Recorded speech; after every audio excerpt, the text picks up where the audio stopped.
Kavyakantha Ganapati Muni. It is late 19th century, Navadvip, Bengal. A 14-year-old boy sits amidst a group of scholars, mathematicians, poets, a music maestro and an astrologer, among others. The mathematicians give him a 6-digit number to be multiplied by another 6-digit number.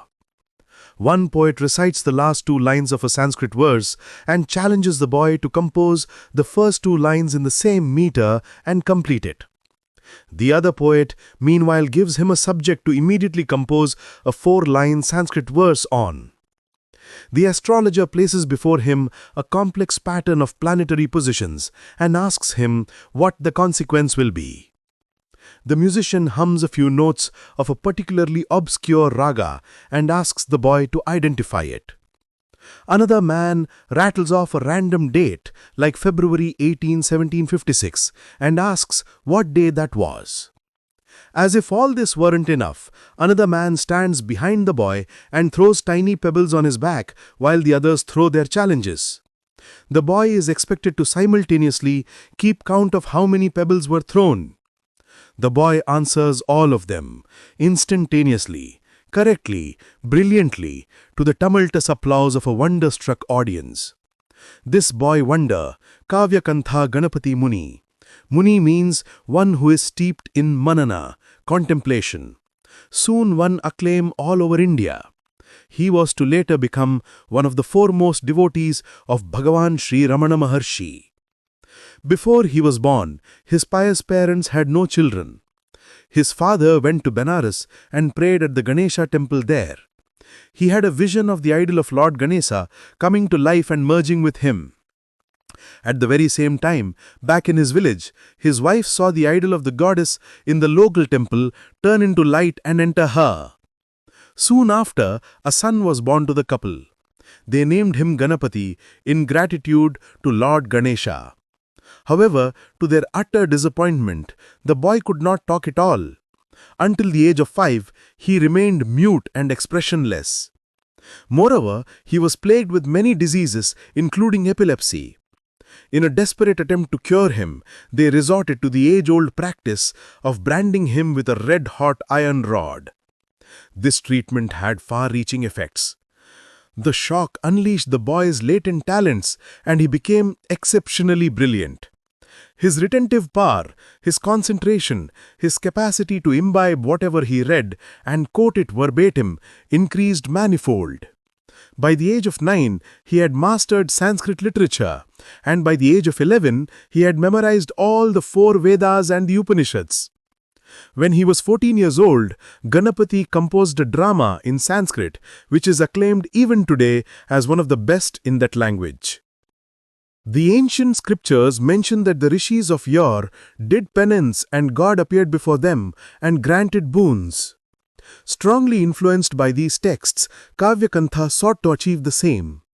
He got married when he was 18 years old, but his fervor to have God's darshan became more intense.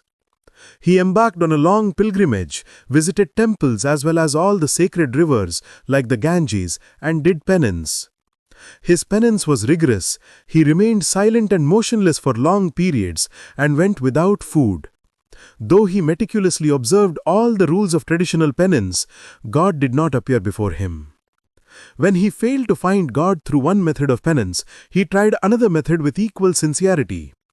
With every method failing, Kavyakantha finally took the last resort, doing penance in the 5 holy places dedicated to Lord Shiva, representing the 5 elements: earth, water, fire, air and ether. One must visit each place in a particular order and arrive finally in the place dedicated to fire, Arunachala, where the devotee's penance, tapas, is said to be rewarded. Kavyakantha followed the necessary rituals in each place and finally reached Arunachala in 1904. During the course of his penance in Arunachaleshwara temple, Kavyakantha once went up the hill and saw Bhagavan sitting with eyes closed, absorbed in samadhi. Disappointed by Bhagavan's continued silence, he came away. He took up a job as a teacher in a neighboring town called Vellore and continued his sadhana. In 1907, he became dejected and felt that his life was futile. Though he had mastered the scriptures and experienced Kundalini, he still hadn't found a method that gave him permanent anchorage in the source of Shakti that he called God. He decided, I am going again to Arunachala, the final destination for one's search of God according to the scriptures. If I do not attain God this time, I am going to proclaim that the Vedas, Upanishads, and all the Hindu scriptures are just exaggerations of poetic minds. With this resolve, he returned to Arunachala. A Shiva shrine is located at each of the 8 cardinal directions on the circumambulation route around Arunachala. Determined to perform his penance to the best of his capacity, he went southwest to the Niruddhalingam shrine. It was surrounded by forests at that time.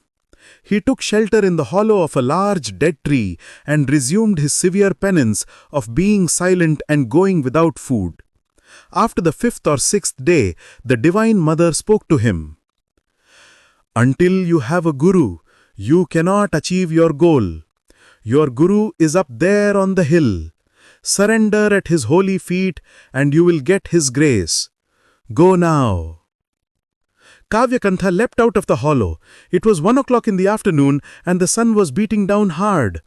The Kartikai festival was on and hundreds of people thronged around the hill. Undeterred, he ran up the hill to Virupaksha cave and found Bhagavan sitting alone outside. Bhagavan directed his glance of grace at Kavyakantha. Like many devotees before him, he was transfixed and could not take his eyes off Bhagavan. Kavyakantha, an erudite scholar and an inspired poet, had never prostrated himself before any human being. Suddenly he found himself flat on the ground in front of the young ascetic. He held Bhagavan's feet tightly and cried, I have read all that has to be read. I have fully read Vedanta. I have performed japa to my heart's content. Yet I have not understood what tapas is. Therefore, I have sought refuge at your feet. Pray, enlighten me as to the nature of tapas. The word tapas in Sanskrit literally means striving for the realization of truth through flaming penance and austerity. However, Bhagavan imparted its deeper meaning to Kavyakantha. Helping him rise to his feet, Bhagavan looked into his eyes and after some time slowly replied, If one watches from where the notion I arises, the mind is absorbed in that. That is tapas.